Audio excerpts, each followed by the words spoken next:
บายดีFC สบายดีอาจารย์ผู้ประพันธ์เพลงสบายดีนักร้องผู้เสียงดีเนาะวันนี้มีเพลงสาวบ้านกระดานแต่งใหม่เนาะบ้านกระดานอยู่เมืองจำพรแขวงสะวรรณเขตเท่านี้แหละเนาะมาฟังนำกันเด้อทำนอง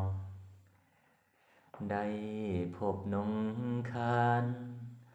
สาวบ้านกระดานคนดีน้องนั้นงามดังเทพีสาวบ้านนี้สังงามจับใจงานบุญพระเวทเป็นเห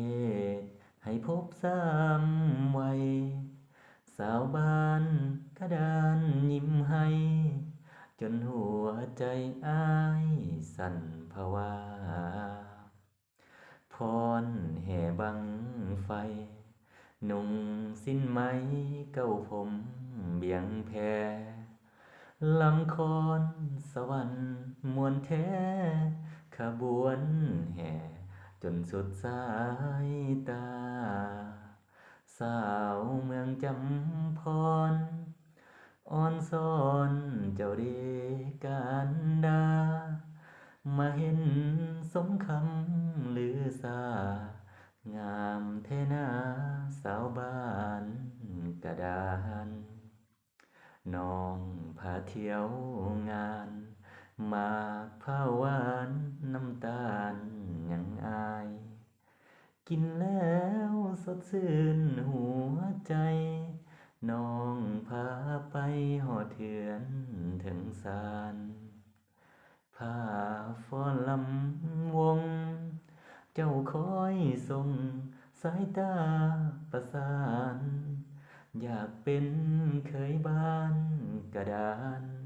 หากน้องนั้นบ่มีเสื่อมคลายจากแต่เพียงกายมากหัวใจอ้ายบ่แปรผัน